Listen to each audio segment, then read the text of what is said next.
You're listening to Skeptoid. I'm Brian Dunning from Skeptoid.com.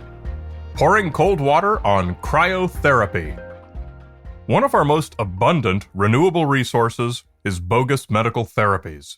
About every day, someone thinks up a new one, sometimes invented from whole cloth, sometimes extrapolated from a real therapy, sometimes tweaked from an old tradition.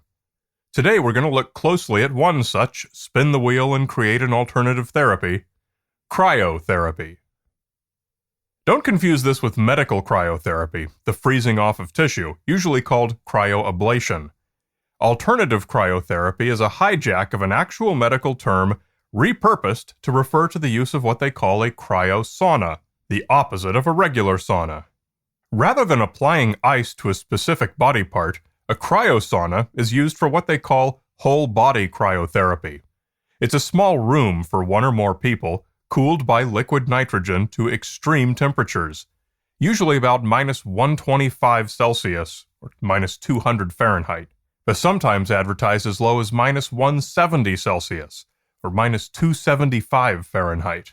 You have to wear special slippers to protect your feet since you can't touch anything in there, and you have to wear a mask to avoid frostbite to your pulmonary system. You stay in for no more than 3 minutes. What is the medical claim?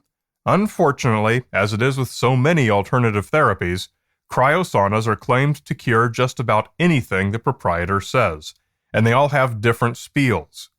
Most all of them say it treats inflammation, skin conditions, and aids in workout recovery. There are several spas, plus chiropractors and other alternative practitioners near me who offer cryotherapy, according to Yelp. Almost all of the customer reviews are raving. Here are some examples. My inflammation almost immediately decreased, and I felt a huge wave of euphoria similar to a runner's high. Felt great afterwards. We'll try again to see if I have any lasting effects.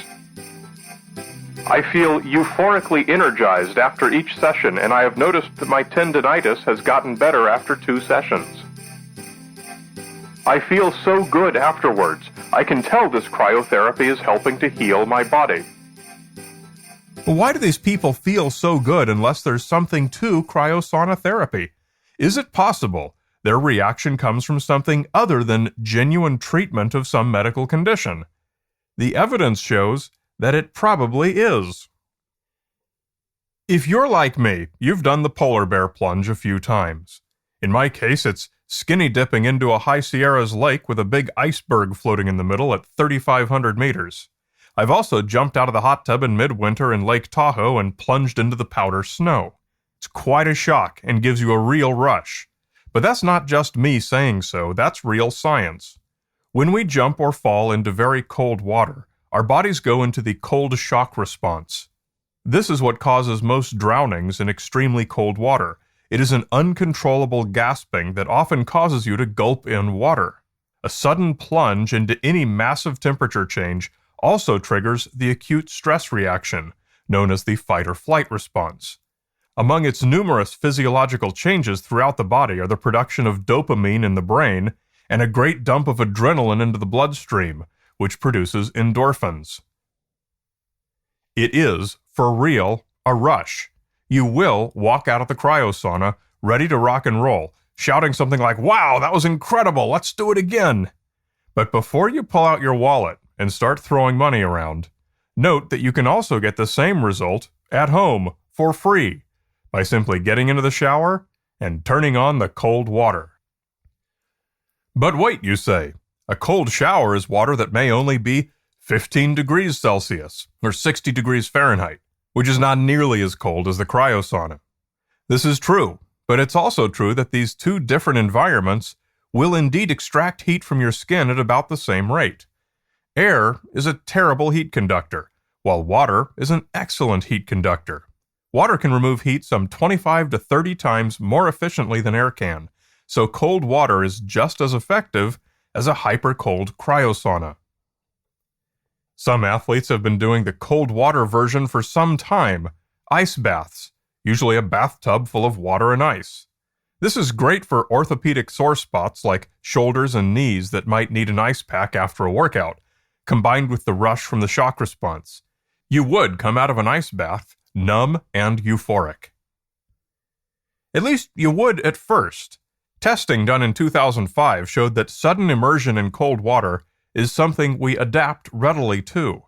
Depending on time of exposure, having just 6 immersions under your belt gives you resistance to the cold shock response, with the increase in respiration reduced by 20 to 50%.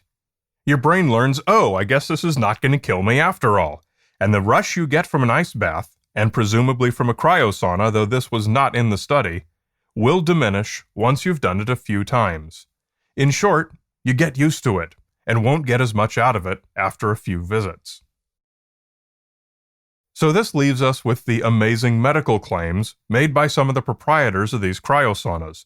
Here's a short snippet from a much longer Yelp review from someone that I'm pretty sure was a plant.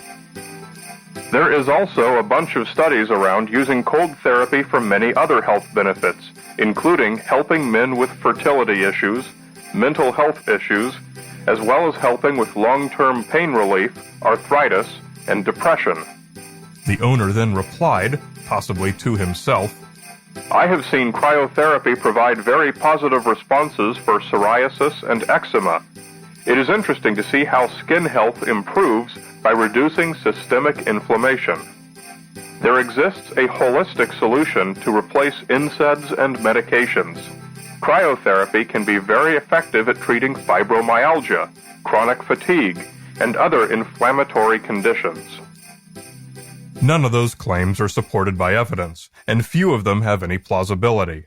We can assert this as a fact, because whole-body cryotherapy has been studied for a few such conditions. It's a certainty that no body of evidence supports the claims of cryotherapy for most of the conditions just listed. Those appear to be nothing more than unadulterated salesmanship. But what about treating inflammation, the most often cited benefit? Well, that's not very specific. All kinds of bits of anatomy can become inflamed for all kinds of reasons. Athletes who turn to cryotherapy often do so to treat chronic joint pain, or to help muscles recover from exercise, exactly what we typically use ice packs for. Since the ice pack is in direct contact with your skin, it can conduct the heat away far more efficiently than a cryosauna, and is way more convenient and affordable. But the question is whether the cryosauna can be as effective. Well, it may be, we don't know, because as of yet, there has not been enough testing done. Thickening the plot of this question is the fact that reducing inflammation with an ice pack also has not been sufficiently tested, despite its nearly ubiquitous acceptance in sports medicine. Icing is a very effective treatment for pain, but the proof that it actually reduces inflammation is surprisingly minimal. Cryosauna has even less evidence, so right now anyone selling you a treatment claiming otherwise is wrong. I'm not saying he's lying. Most likely he's been honestly misinformed by his company or by the cryosauna manufacturer, or simply by the massive pop culture machine that drives industries such as this. Here's a customer comment that represents yet another widely held belief in the abilities of cryosaunas. The cold bumps up my metabolism, so over the next couple of days I appear to drop weight. There's one undeniable health effect of being in a cold environment for an extended period, and that's to put your metabolism into overdrive. Fighting off the cold puts your whole system to the test. If we take a look at one group who tried this, albeit unwillingly, for a long time, the Shackleton expedition, stranded in Antarctica for more than 2 years with almost no shelter, we can see how many calories it took just to stay alive. They were fortunate to have excellent food stores, and were able to keep up their diets with their primary food source, a concoction called hoosh. The ingredients for Shackleton's hoosh recipe were lard, oatmeal, animal protein, vegetable protein, sugar, and salt. Each man's daily ration of half-pound blocks provided an estimated 6,000 calories. That shows how much energy the cold sucked from their bodies. But before we make the leap to assuming that a quick visit to a cryosauna will do the same thing, we have to understand what was happening to Shackleton's men. Their bodies burned that many calories because they were on the verge of hypothermia, almost all the time. Their core body temperatures had dropped, and that's a dangerous thing. It's different from your skin being cold because you go into a cold room for a few minutes. Most people have more than enough biochemical energy stored up to handle that easily, without kicking in the body's long-term preservation mechanisms. You're in the cryosauna for 3 minutes. Your body's core temperature is unaffected. Your heart rate does increase, but that's due to the adrenaline from the cold shock response.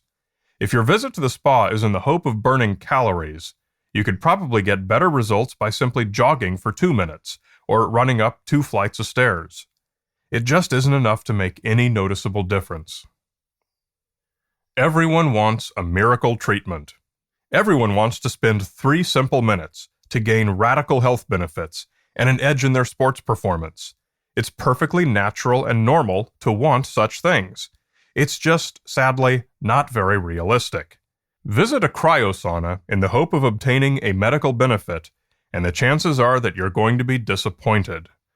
But mix a little science literacy into your visit and understand what you actually will receive, and the prospect gets a whole lot cheerier. If you're into adrenaline rushes, a visit to a minus 170 degrees Celsius in your skivvies might be just the thing for you. It's not free, like a jump into a snowbank or an icy mountain lake, but if you've got the $50 to $100 to spare, why not get your rush from standing in the coldest freezer you'll ever see? Keep up your guard and your skepticism, beware the red flags of sciencey-sounding claims, and get cold. Really, really cold.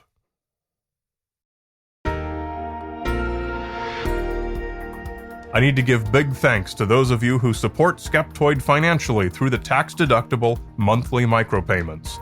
Skeptoid has continued as long as it has only because of you. You have my gratitude, and please introduce yourself if you run into me at a conference. You're listening to Skeptoid. I'm Brian Dunning from Skeptoid.com.